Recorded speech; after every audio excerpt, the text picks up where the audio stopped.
Can you hear me? Good morning and good afternoon, everybody. Thank you for joining the Renal webinar series provided by Pentec Health. This is Wai Yin Ho, and I'll be your moderator today. Please enter any questions in the chat or Q&A boxes, and we'll address them at the end of the program. Just a reminder, if you have a questions, type in the Q&A box so that we can make sure that all the questions are addressed. Today's program is a non-CEU program. Therefore, you will not receive a certificate afterwards. You should have received a copy of the handouts in your reminder email sent from Zoom or in the name of Pentec Health either today or yesterday.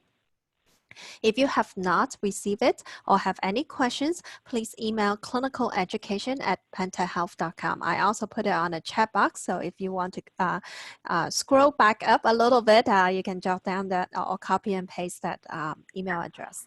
At this time, it is my pleasure to introduce my speaker, our speaker, Jane Marshall, who will be speaking about some fundamental knowledge on IDPN and IPN therapies for dialysis patients. Jane is currently the Director of Renal Clinical Operations at Pentec Health.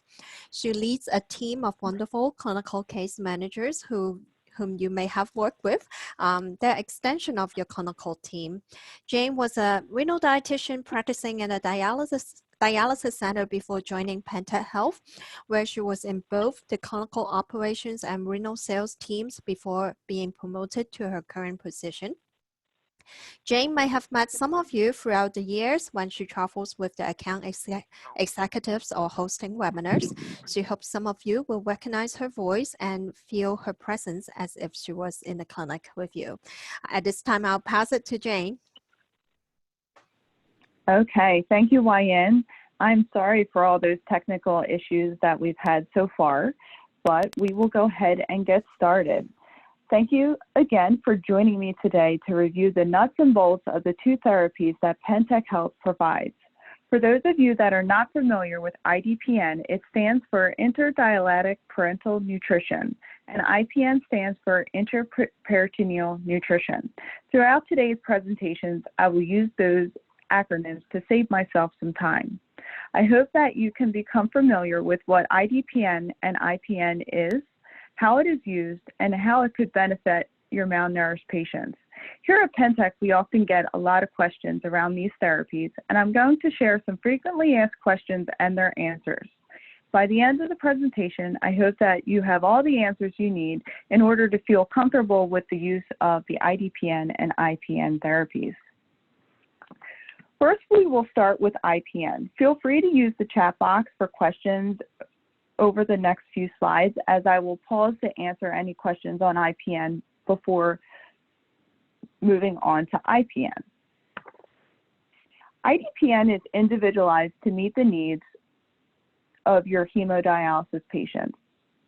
It is a combination of protein, dextrose, and sometimes lipids, and is used for patients with protein and/or energy malnutrition. IDPN should be considered when a patient's nutritional needs cannot be met with dietary intake and other forms of enteral nutrition support interventions. Some advantages to using IDPN is there is no reliance on patient adherence. As long as the patient comes to dialysis, then the nurse can provide the therapy.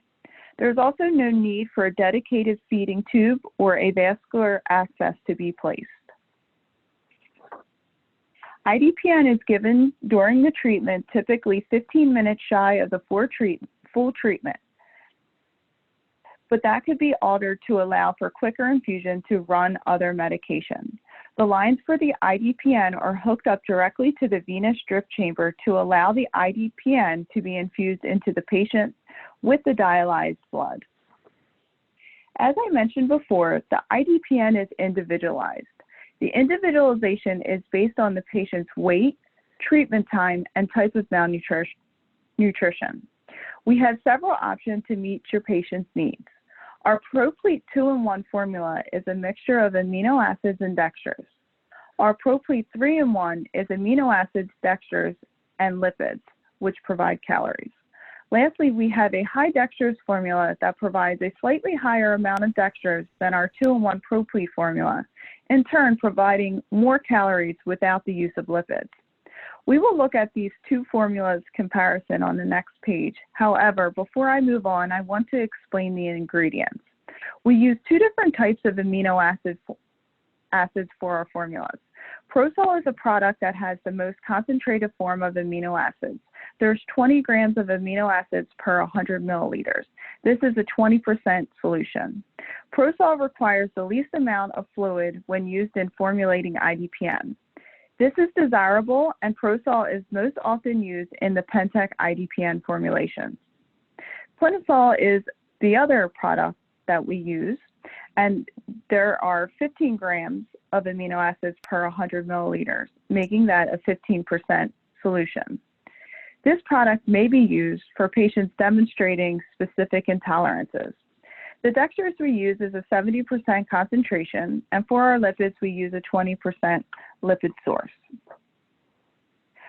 Let's take a look at the two main formulas that we use in comparison to one another. ProPlete 2-in-1 contains protein, a small amount of carbohydrate, and no lipids since it's designed primarily to provide protein. The ProPlete 3-in-1 has a slightly higher amount of amino acids, slightly higher dextrose, and contains lipids. This line of formula consists of two choices, a carbohydrate control and a standard formula. The amount of dextrose given is formulated according to substrate utilization requirements to aid in blood sugar control. The ProPlete Plus line is an option when calorie repletion is desired. Protein is provided at levels adequate to compensate for inadequate intake and for repletion in both lines of formulas. We do suggest starting therapy without lipids for a few reasons. First, its simple formulation reduces RN management time and optimizes patients' tolerance. Second, oftentimes the patient's nutrition status will improve due to improved appetite within the first few months of IDPN, meaning there is often no need for the burden of managing the additional substrate if improvement in nutritional status can occur with a simpler formulation. For those patients who do not improve their nutrition status after a few months on IDPN, they can then be advanced to a more nutrient-dense IDPN with lipids. We have dedicated renal clinical case managers that will be reviewing your patients to maximize the response to the therapy. So before we move on to IPN, I want to take a minute to see if anybody has any questions on IDPN so far. We will not be, going away from IDPN totally. We will come back to it, but that's just a little basis of what IDPN is. So let me check the Q&A box and chat box here. Lisa has a question asking any contraindications for using lipids. If a patient has an egg or soy allergy, that would be the only contraindication for using lipids.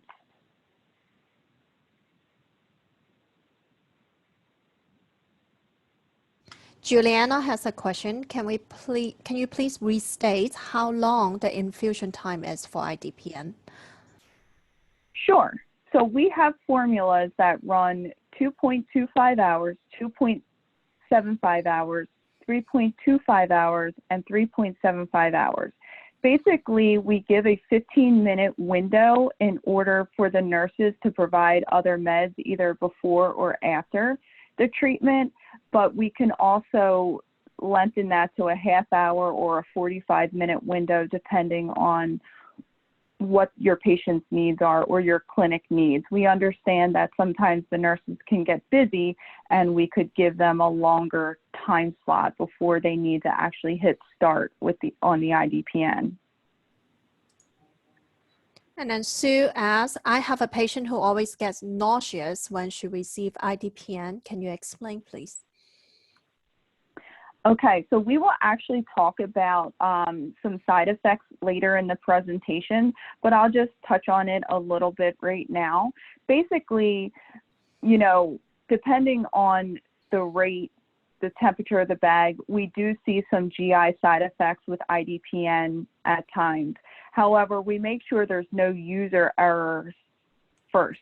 You know, if the bag's not at room temperature, if the rate is being sped up, or, you know, things are being changed with the treatment in order to have the IDPN ran, we'll take a look at those type of things first.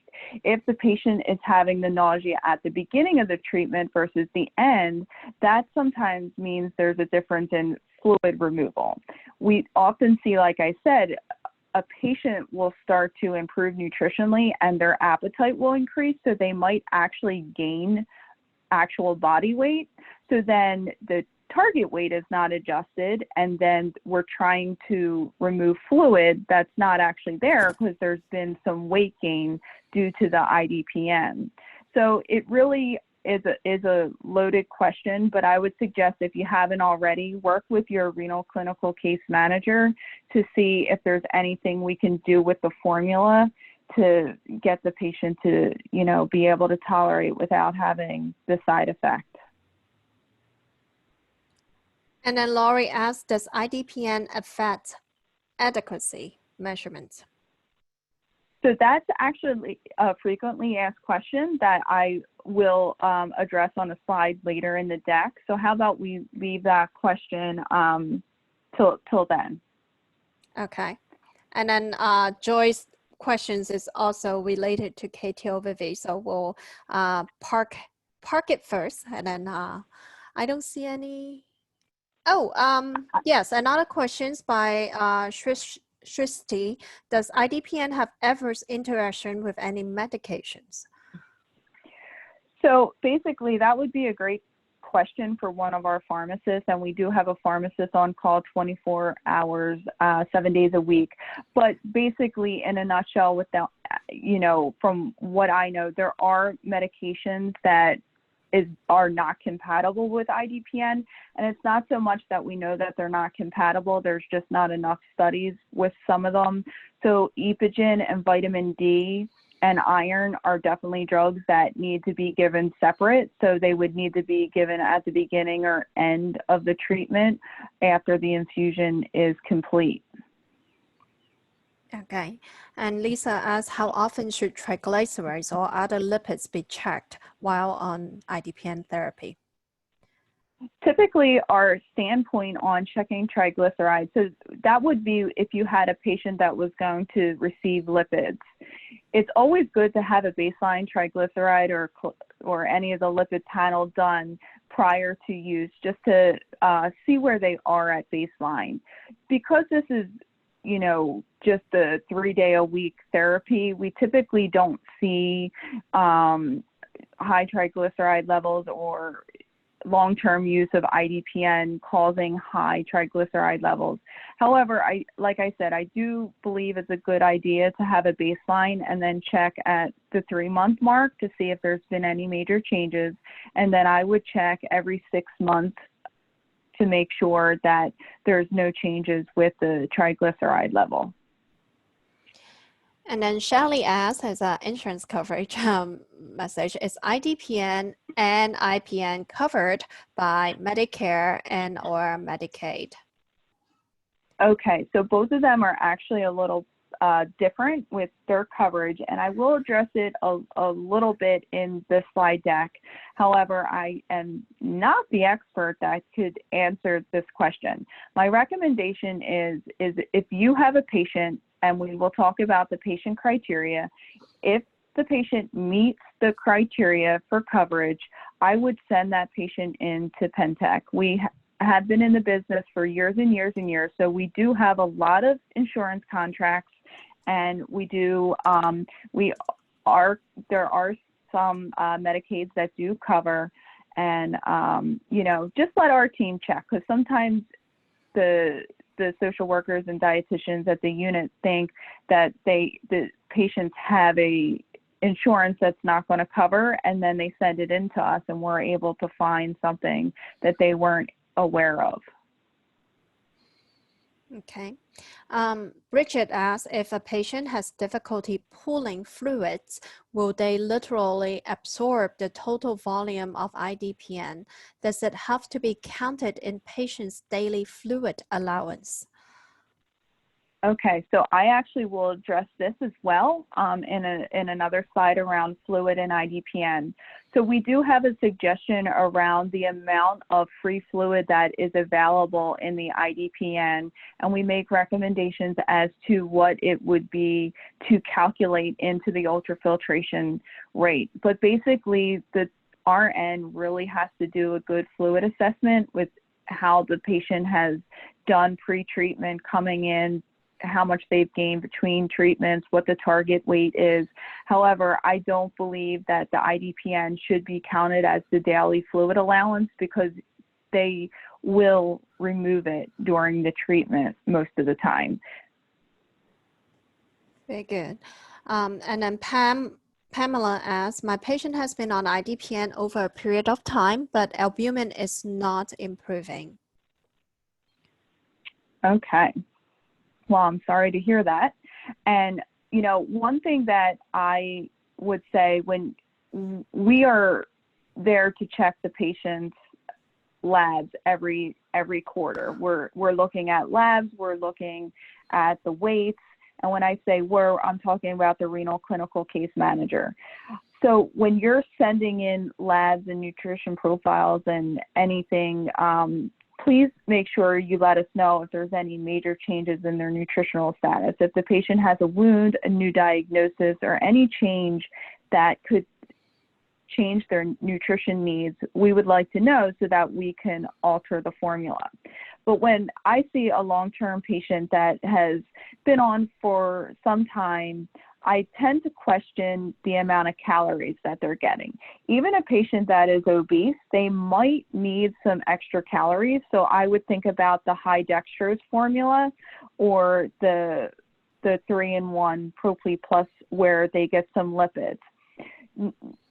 Sometimes the patients are not, if they're first shift, they're not eating before first shift and they haven't eaten from the night before. So some of the IDPN the protein is not meant to be used as calories and maybe it is being used as calories. So that would be my suggestion, would be to look at the calorie sources. Yes, Jane, if you don't mind, I would like to add my 2 cents also. Sure. Yeah, so we understand that evaluation of nutritional status is a multifactorial and comprehensive way to look at nutritional status right now. Even though traditionally we tend to look at a single parameter, and albumin is the easiest way to reflect because it's drawn frequently. As a dietitian, we know that sometimes albumin is influenced by other factors that is not under our control. So for when you evaluate, or when we evaluate nutritional status nowadays, we have so many other parameters to look at, and a more comprehensive approach of evaluating the outcomes can also be a better way to look at to the outcomes.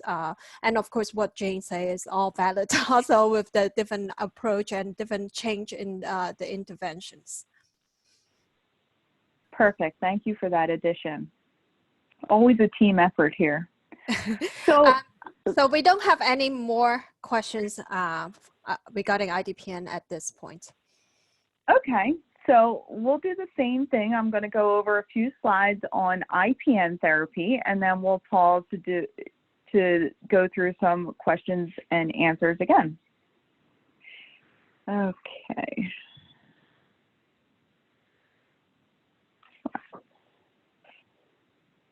IPN is used with those patients on peritoneal dialysis, otherwise known as PD. Like IDPN, the IPN should be considered when a patient's nutritional status cannot be met with dietary intake and other forms of enteral nutrition interventions.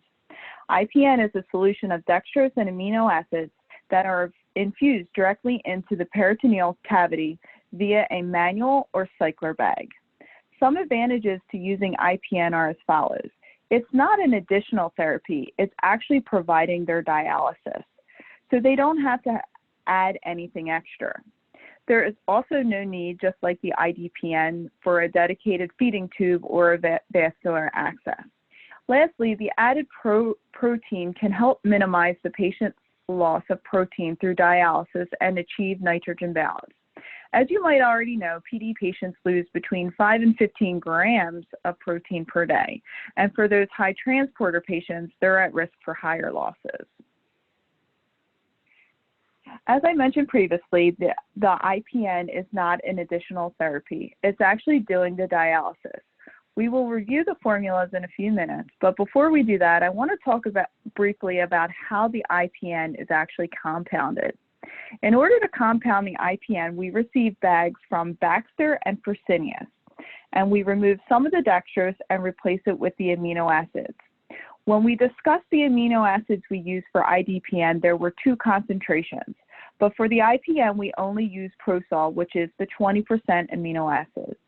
It is important to know that we compound all the IPN formulas using a 1.5% dialysate bag.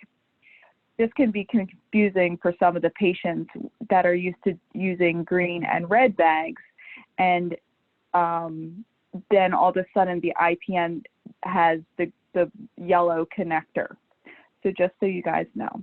This chart demonstrates that a patient would be using a 6-liter green bag, otherwise known as the 2.5 dextrose bag. They would get 150 grams of dextrose with that one bag. However, when the IPN is introduced as part of the PD prescription, the amount of dextrose would decrease to about 83 grams. Our IPN formulas are the opposite of what you may be used to.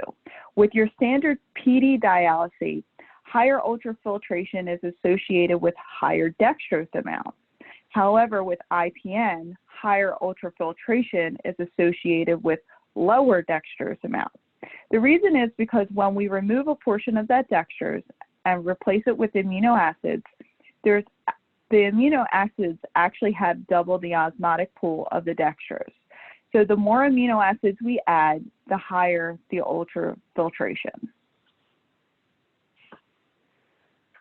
All right, so for anyone that currently has any home patients, you already know that patients' prescriptions can differ from being all manual exchanges to 2 bags on the cycler, they're dry all day, or they have a last fill.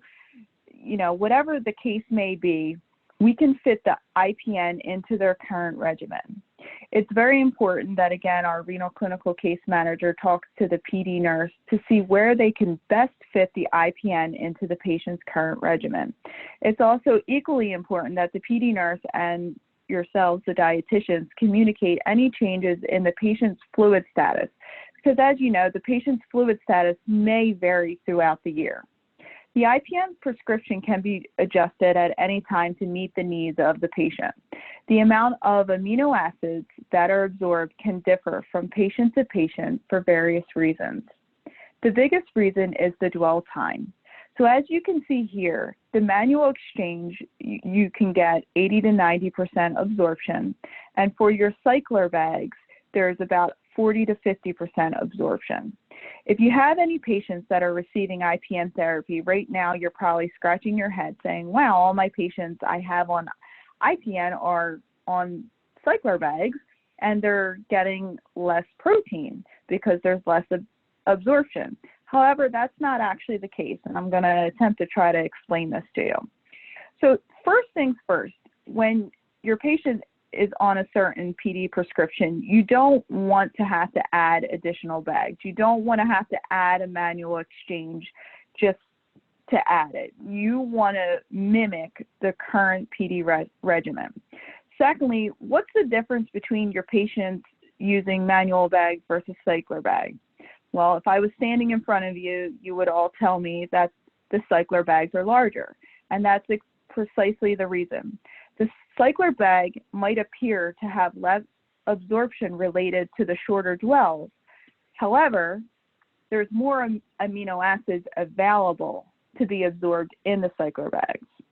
So in turn, the patients on cycler actually do get more amino acids than those receiving manual exchanges. And this will make a little bit more sense when I show you what our formulas look like in a 2-liter manual bag and a 6-liter cycler bag. So this does not mean that the manual bags are not good, because those patients see good results as well. But from my standpoint, I see more than 90% of the patients that are on IPN are using cycler bags. It just seems that I'm not seeing many patients doing CAPD as we used to in the past. So the next slide, most of the information I've jumped ahead and described within the other slides, but just to make sure I captured everything. IPN on the cycler typically replaces the first bag, which sits on the heater, and your CAPD patients, we typically replace one bag a day, but we can increase to 2 if needed. It's very important to keep in mind that the amino acids have twice the osmotic pool of the dextrose per gram. So when we look at the next 2 slides, you're going to think, wow, I want my patient to have a formula with 30 or 50 or even 75 grams of amino acids a day. But we cannot go by the amount of amino acids that are needed. We have to base it on the ultrafiltration needs of the patient. So this is why it's important to talk to the PD nurse so we can find out what size bags is the patient using, what strength, is it yellows and greens, 1 red a week, you know, whatever the case may be. We will never be able to match the patient's current prescription exactly, but we have 5 different formulas to assist with meeting your patient's needs. So let's look at those formulas. So this is the example of the 2-liter bags. This would be pretty standard for somebody who has a manual or a dedicated last fill off the cycler. We have a 0.5%, a 0.75%, a 1%, a 1.5%, and a 2% amino acid formula. So as you can see, as the volume increases, so does the amount of the amino acids. Also take a look at how these formulas differ. As the percent of amino acid increase, the percent of dextrose decreases. So that goes back to what I said on the other slide. Your patient that's getting green bags starts with 150 grams of dextrose and then it decreases, but that was a 6-liter bag. So although we would love to provide the least amount of dextrose possible, we have to remember that the amino acids increase, so does the osmolarity of the solution. And as the osmolarity increases, the ultrafiltration increases as well. So that's why I was saying that we can't look at the amount of protein you would like these patients to receive. We have to look at the osmolarity to make sure we are meeting their ultrafiltration needs one way or the other. So the next slide is now looking at 6-liter bags. So you can see the components broken down from a 6-liter bag for these patients. Again, our 5 formulas are divided in percent of amino acids. And we have suggestions here for possible formulas depending on current PD regimens. But again, this is what the renal clinical case manager will discuss with your PD nurse to see where we can substitute a dialysate bag to fit the IPN. All right, so let's go back to that chat box or the Q&A box to answer some brief questions before we move on to patient criteria and patient selection. We don't have any IPN specific questions right now, but maybe we'll wait a little bit. Okay, and these questions can come up at the end as well. Maybe I just did that great of a job explaining. Yeah. We definitely don't see as many IPN patients. Oh, a very good question came up. Pam asked, does it affect extraneal bag? Okay, so extraneal or icodextrin, we cannot put any amino acids in those bags. However, if they're doing a last fill of icodextrin, you can still use IPN. They can't mix with each other or anything like that, but you can still use the IPN when you're on the extraneal. So basically what I see with this is most of the time the patients have a dedicated last fill of the 2-liter extraneal that they'll dwell for 12 hours after they disconnect from the cycler. So then we would want to replace one of those cycler bags with the IPN.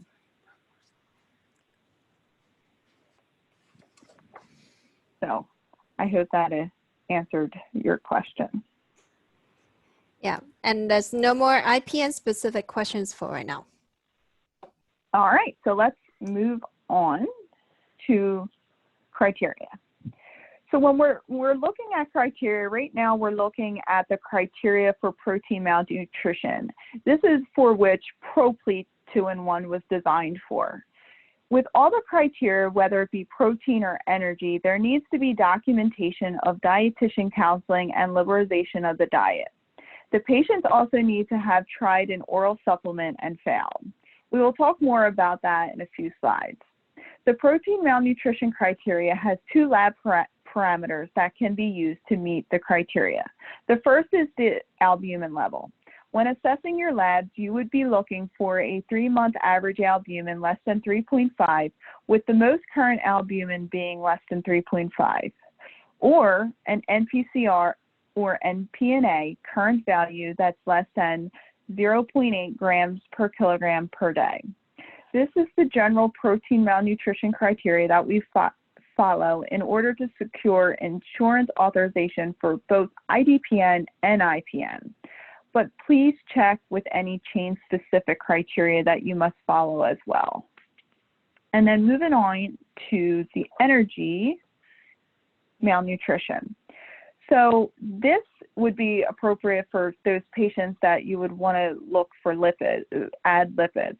Again, the patient would need to meet energy malnutrition, would have to have the oral supplements and dietitian counseling. So to qualify for IDPN or IPN, a patient would have to meet only one of these parameters. So it could be the BMI, it could be weight loss, it could be less than 90% of the ideal body weight. It doesn't have to be all of the above. It only has to meet one parameter. I also want to point out, because people do get confused, patients do not have to meet criteria from both protein criteria and energy criteria.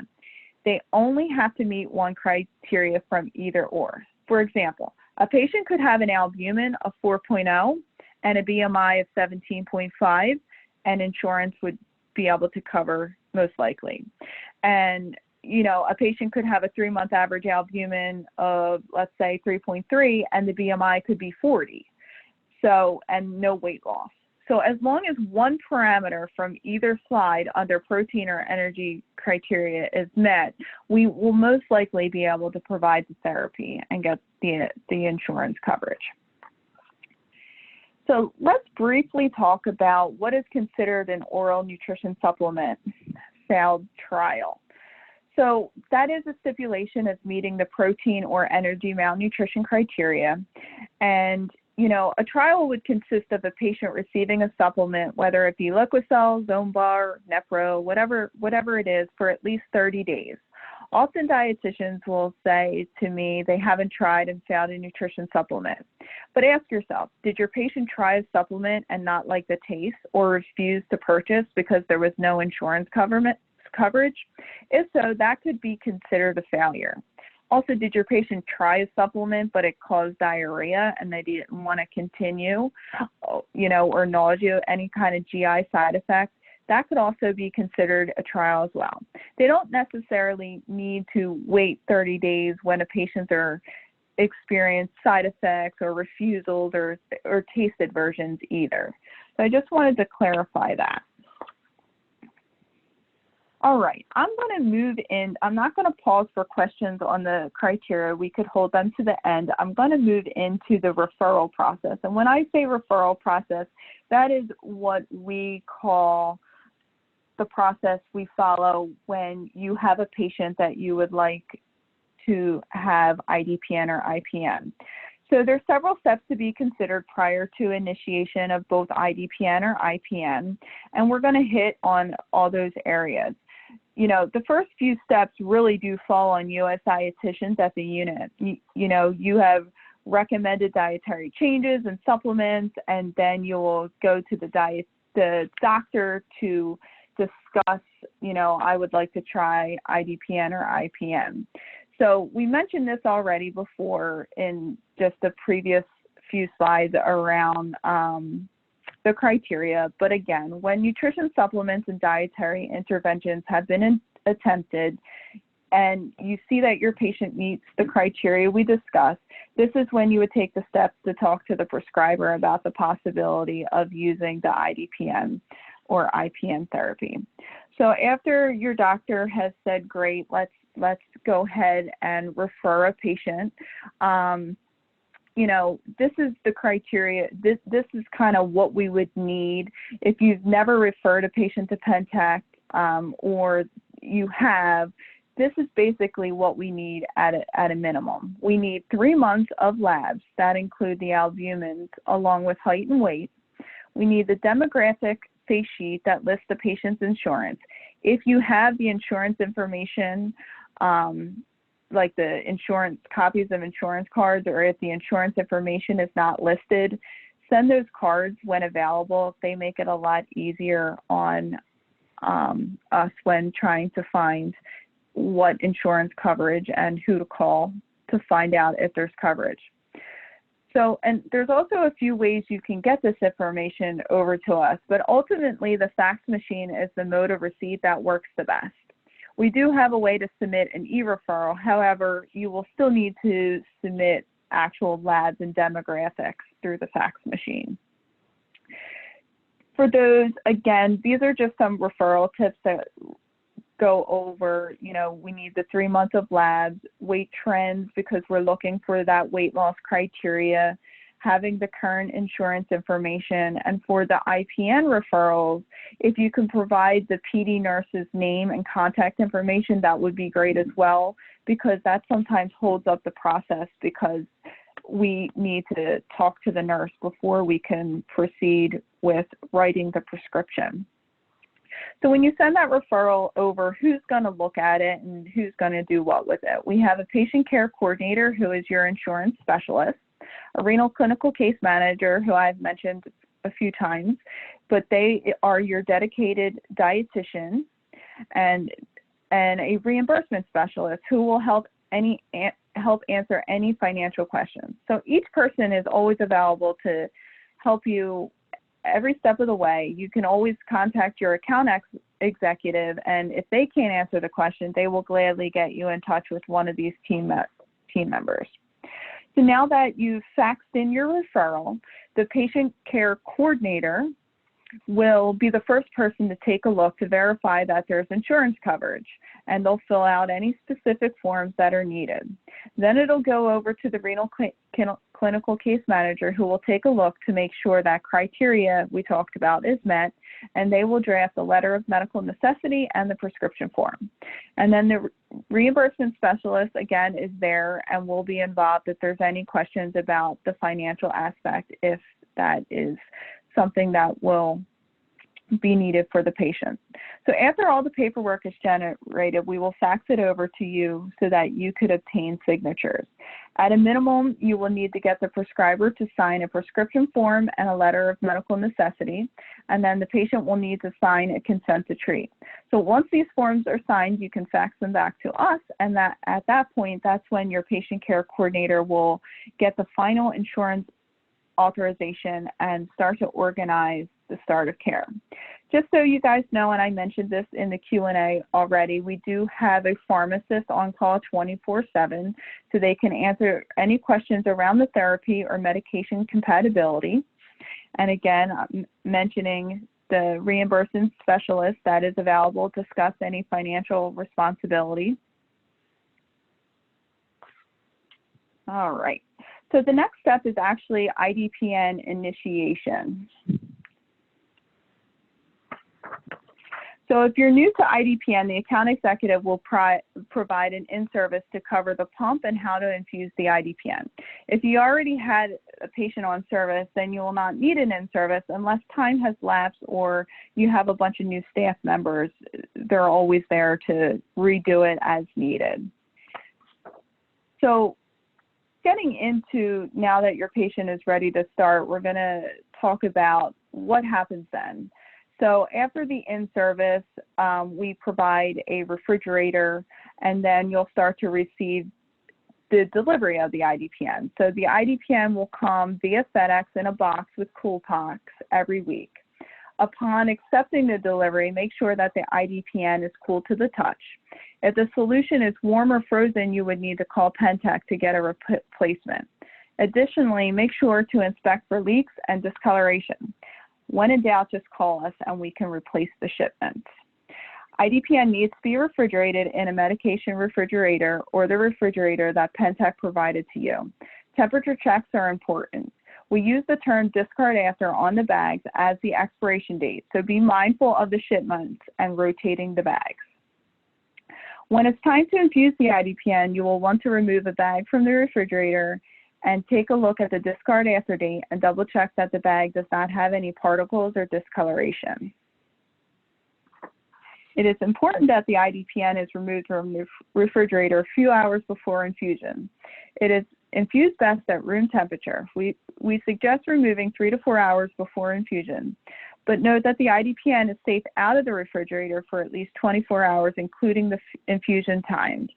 So if you have a morning shift patient and you want to pull it out the night before, feel free to do so. But always check with your IDPN policy, as these are just Pentec suggestions.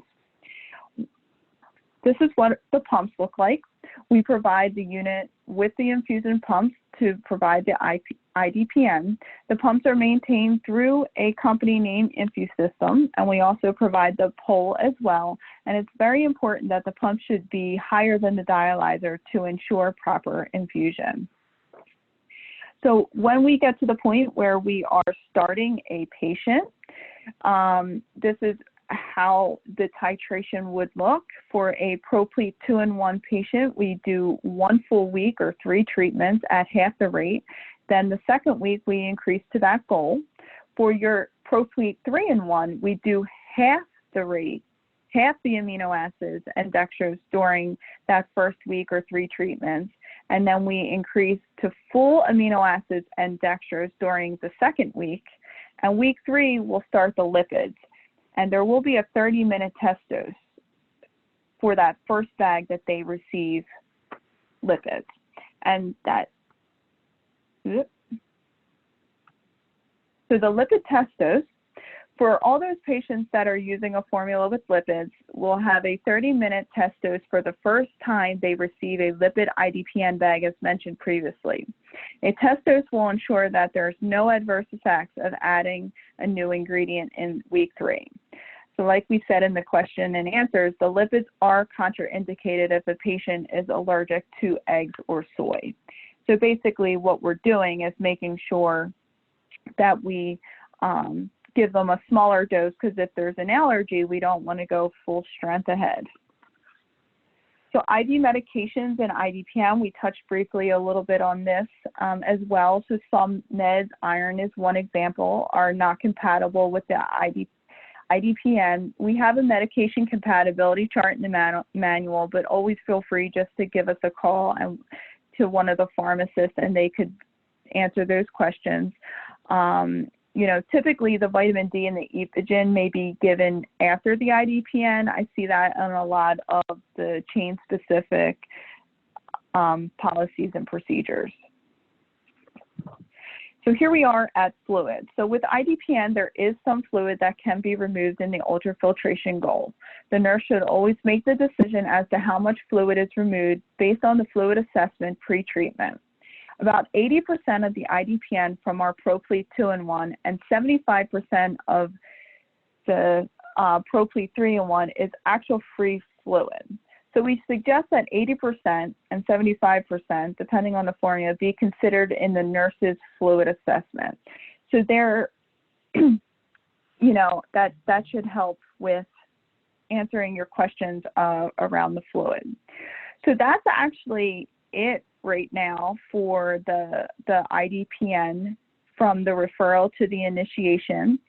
Your patient's response will be again reviewed quarterly by that renal clinical case manager. And you know, like I said before, if the nutritional status of your patient should change, please contact us so we could make adjustments to these IDPN formulas. So for time, I'm going to keep going right along here and go into IPN. IPN definitely is a little different because it's going to the patient's home and they are actually administering it themselves. So Pentec will contact the patient and set up a delivery for a refrigerator because the IPN needs to be refrigerated, unlike the dialysate bags that they receive. So similar to starting an IDPN patient, an in-service will be provided to the PD nurse, and then the PD nurse will discuss how the bags are used with the patient or the caregiver. Pentec does have a nurse educator available for any additional training that is needed for patient or caregiver or nurse, whatever the case may be. Again, additional services that we have to provide. This is something we provide for IPN. So we have a courier service that's available for those patients that are unable to carry the deliveries. So Baxter, as you know, has a similar system, but we're not set up the same way. So if a patient is struggling with carrying the bags, especially if they're on the 6-liter heavier bags, and we do try to break them up so they're not so heavy for the patients, they'll get a few boxes a week. You know, there is a courier service that we can use. And also there's a dedicated pharmacist that calls your patient at least once a week over the first few weeks that the IPN is initiated. So, and I want to take a few minutes and discuss that because I think that's a great service that we provide. So before the patient receives their first delivery, you know, they already received their refrigerator, but they're going to be receiving their first delivery. We're getting close to that start of care. There's a dedicated pharmacist, and it'll be the same pharmacist every time they call, so they will get used to this pharmacist. And they'll call and discuss the IPN therapy, about what they're about to receive. They'll talk about the storage, the handling, and administration of it. With the first delivery, the patient will also receive a folder that includes the contact of this dedicated pharmacist, as well as written information on hand washing and storage procedures. The pharmacist continues to call this patient weekly to make sure that the patient's not having any issue. Once the patient is doing well, the calls will come weekly from a pharmacist, but they will always have that patient's, the pharmacist's information that they can always reach out and ask any questions at any time. So delivery of the IPN, we use FedEx as well for the IPN. The patients will be taught by the pharmacist and their PD nurse how to inspect the bags for discoloration, leaks, and other signs when they receive the delivery. The storage, again, is similar to IDPN, where it needs to be refrigerated upon receiving. The patient should use the first in and first out method when placing the new bags in the refrigerator, and the patient should always inspect the discard after date. And like I said, they'll be taught, and that will be discussed with the pharmacist on what they should be looking for with each. The following is some information that is important to remember, as mentioned before, but I like to kind of sum it up and go over it. So we use a 1.5 dialysate solution for all our IPN bags. A portion of the dextrose is removed and replaced with the amino acids.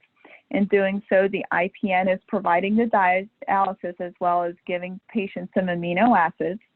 The IPN is tailored to meet the patient's dialysis need and can be given as a dedicated last fill, a manual exchange, or in the cycler bag. IPN cannot be mixed with icodextrin, but the patients who are receiving icodextrin typically can use it as last fill and can still receive IPN in another bag. Don't forget that we have the pharmacist 24/7, and that we have the dedicated renal clinical case manager that will also follow the IPN patients through their continuum of care and follow up with the RD quarterly. All right, so I am trying to speed along here. So we are going to go quickly through these frequently asked questions, and then so I can get to some of your questions. So the first one, can we add electrolytes to IPN? So we're going to stick with IPN since we were just talking, and then we'll switch over to IDPN. So can we add electrolytes to IPN? Absolutely. We can add magnesium sulfate, calcium gluconate, and either potassium chloride or potassium acetate as a result of depleted levels. It's important to talk to the pharmacist because they will be the one that can determine the dosage as needed. Additionally, we can add sodium bicarbonate for patients with severe acidosis or if they're experiencing some burning sensation with the IPN. So the next question is around changing the amino acids. So can we adjust the amount of amino acids? Yes, we can increase, but we have to be careful. Remember, the IPN is doing the dialysis. I think I said that 10 times, but we need to be careful. If the patient can tolerate some extra ultrafiltration, then absolutely we can increase. But if your patient is becoming dehydrated, we might need to decrease the amino acids.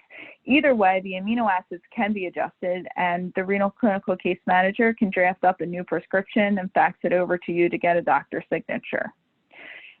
Next question is around injecting medication into the IPN bag. So one common question is around heparin. Heparin may be injected into the IPN bag, but we recommend injecting the heparin right before use because once the addition of the heparin goes into the IPN, it reduces the stability to 24 hours. So basically, the bag would need to be used within 24 hours. Again, we have a pharmacist to answer those questions around the medication compatibility.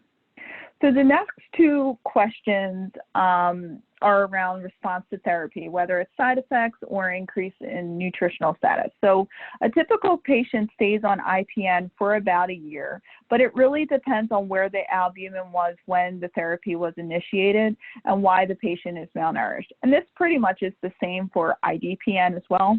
So starting a patient at, with an albumin at 3.4, they might reach their goal a little quicker than someone starting at a 2.4. But each patient is different, and it's kind of hard to compare patient to patient, therapy to therapy. And again, it's important to just let us know if anything has changed with their labs or their nutritional status so that we could adjust the formulas as needed. And then the side effects. So with IPN, and this is always a question we get, the typical side effects we see are abdominal discomfort and dehydration. So both of these can easily be addressed and be solved with a prescription change. Abdominal discomfort, sometimes we'll add that sodium bicarb. Dehydration, we might have to lower the amino acids because we're just creating too much ultrafiltration with those amino acids. So again, reach out to your account executive or your renal clinical case manager if any of these problems should arise.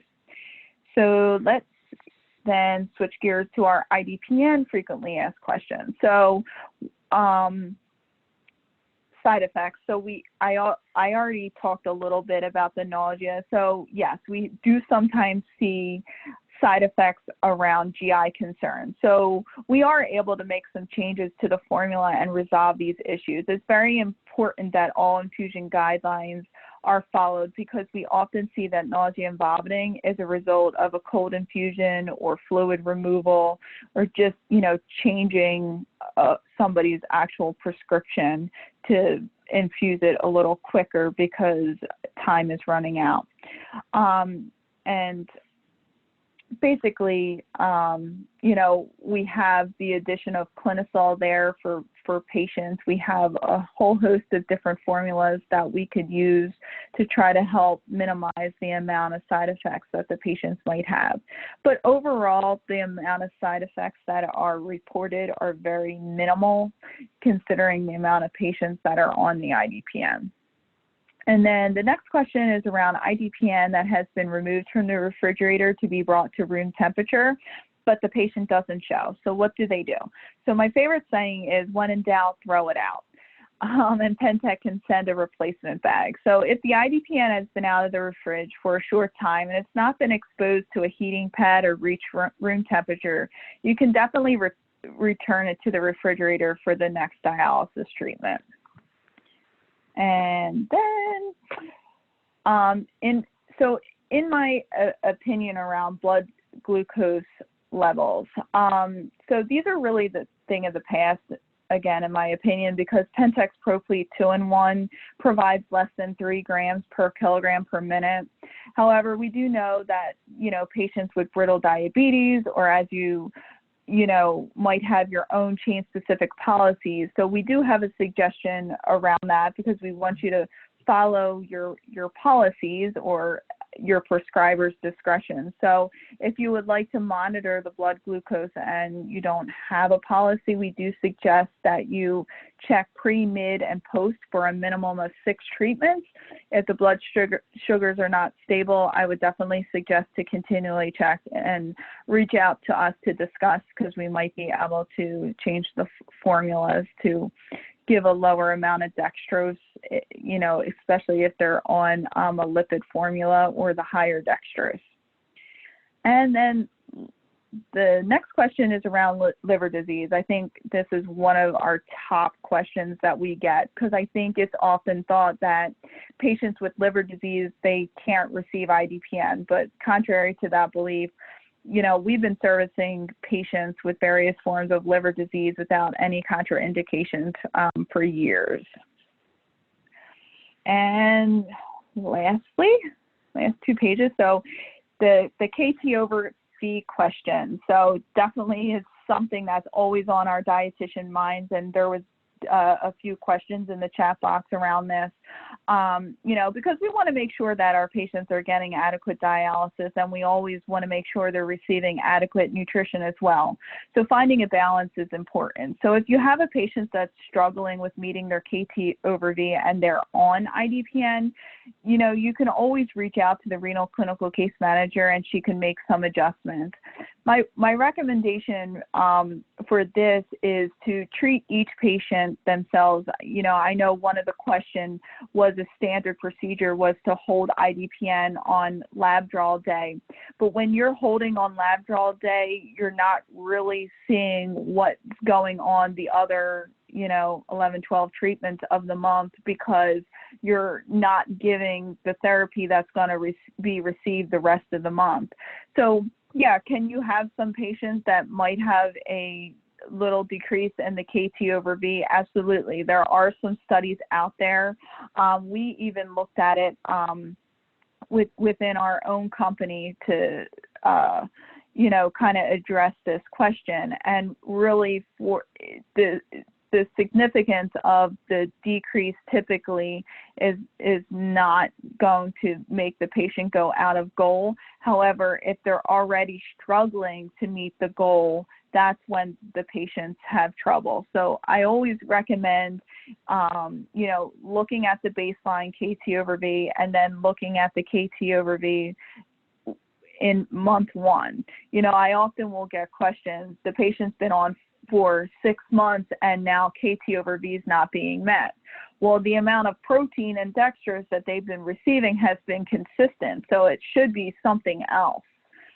If you're going to see a decrease in KT over V, you would see that immediately. So keep that in mind too when you have a patient that has been on for a few months and now all of a sudden the KT over V has changed. It's most likely something else. And then lastly, we all have those patients that are not adhering to treatment, whether it be showing up for dialysis 3 times a week or cutting the actual treatment time.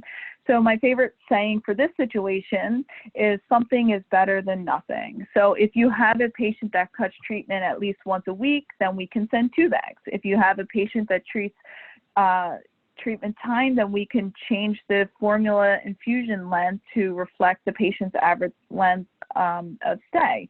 So if they're only staying on the machine for 3 hours, we could send you a 2.25 hour infusion. But basically, my point is that we're here to make sure that we can provide the safest and effective therapy for your patients. So, which leads me to I do have 2 more slides that we're just gonna run through real quick. Again, Pentec has been around for 35 years. We have a state-of-the-art pharmacy. We have the pharmacists and the dedicated dietitians that are here. We've been in the business for 35 years, so we do have a vast experience in reimbursement. I talked about all the clinical expertise throughout this slide deck that we have to offer. Check us out on proplete.com, where you can see some pictures of the pharmacists, dietitians, and even myself. Thank you for joining for this program. We'll go ahead and answer some questions. And also, don't forget to contact your account executive. So we have sample prescription booklets for both IDPN and IPN. So some of the things you saw on the slides, you can get a booklet from your account executive to kind of take a look at the formulas that we have to offer. So we're at 1 o'clock, and let's get some of these questions answered so that I can get you back to your day. And feel free for those that have to run to drop off the call. But YN, I will let you take a look at the chat box. So that's one I decided to address first as a clarification question from Pam about IPN and extraneal. Can you clarify, you mentioned that they cannot be mixed together, but can a PD patient still be on both? Yes. So I'm sorry, let me back that up. So yes, they can be on both IPN and extraneal. They just cannot be mixed together. So if you're using a cycler bag with that, it has the IPN in it, the patient would have to drain the last fill from the cycler bags to be completely empty before the extraneal is infused into the peritoneal cavity. You would not want them to mix. And typically that's what we see with patients, that the extraneal is done as that dedicated last fill anyway. So the belly would be drained of anything from the cycler bags and then filled with the extraneal. So I hope that helps. Yes. So another clarification question is about the medications during IDPN, about IV vitamin D, iron, and epogen. So can you confirm when they can be administered when a patient is receiving IDPN? Sure. So they can be administered either prior to starting IDPN or after. So what you would want to do is flush the lines. So if you're going to give your meds prior to IDPN, the nurses would push the meds and then flush the lines and then hook up the IDPN. Same thing if they would do the IDPN, then flush the lines and give the meds. So I hope that answers the question. Yes. So for IDPN questions, next is about when it is determined that a patient needs extra calories. Who make the decision whether to go for high dextro formula or lipid-containing formula, and what are the thought process involved in making this decision? That's a great question. So that would be a discussion that you, the dietitian, would have with the renal clinical case manager. You know the patient the best, so they'll have a conversation with you. You know, the high dextrose formula is only providing another 100 and 150 calories, where the lipid formulas are providing, 200, 300 extra calories. So it really would depend on how, that kind of 24-hour recall or calorie count that you do with the patient. If you find that they really are not eating well, that would be considered in determining whether it would be the high dextrose or the lipid formula. Also, if they have an egg or soy allergy, you wouldn't want to use the lipids, or if they have high triglyceride levels or, something like that. Also, sometimes with the liver patients, we don't start them out on all the amount of lipids that we normally would. We would give them a lower formula, but it really depends on, are they end stage liver, or how they're doing. But all those conversations would be with your renal clinical case manager. Another question is regarding patient with a colostomy bag. The question is, do you see a worsening of the discharge with IDPN? Or with So I have. Mm-hmm. Yep. Yeah. So yes, I have seen that excessive outputs have been noted with patients with colostomies. It's not straight across the board. Again, it's one of those things, every patient's different. For those type of patients, we might switch to Clinisol, where we have, you know, a lower percent amino acid, so the osmolarity is less. So sometimes those patients that have diarrhea or the higher colostomy outputs, we will use the Clinisol, and we'll see those outputs decrease, you know, or the diarrhea decrease, you know, whatever the case may be. But yes, that is something. I mean, I've been here for 10 years. I have seen it. But it's not straight across the board where it's every colostomy patient. Another clarification questions for IDPN for first shift patients. Do you say that you can take out the bag 24 hours before administration? So it would be 24 hours, including the infusion.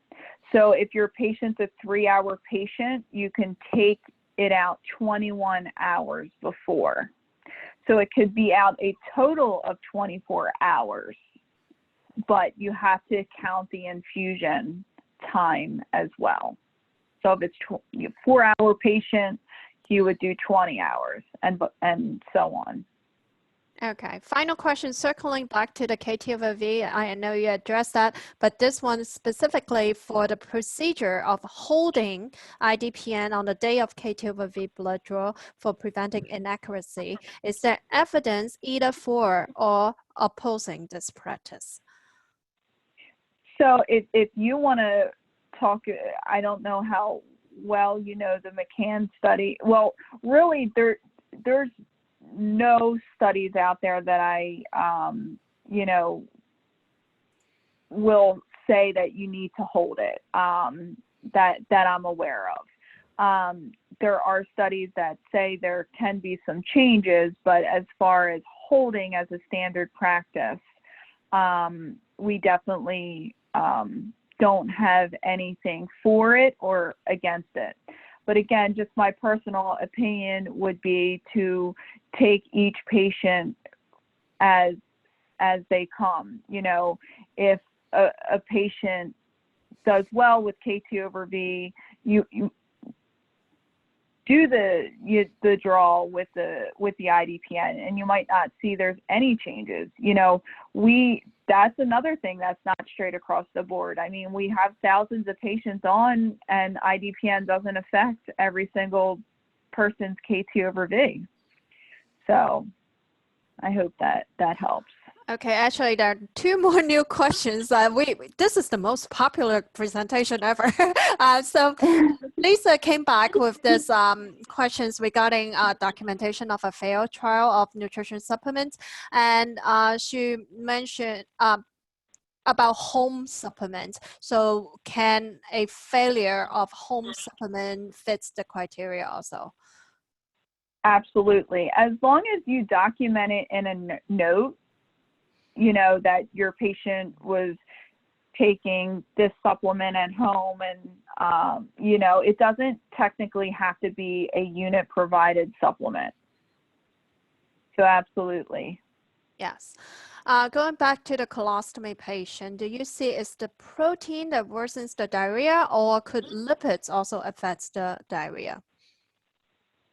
Yeah, so that most of our patients, we use, like I was saying, we start with the 2-in-1, just the ProPlete, the dextrose and amino acids.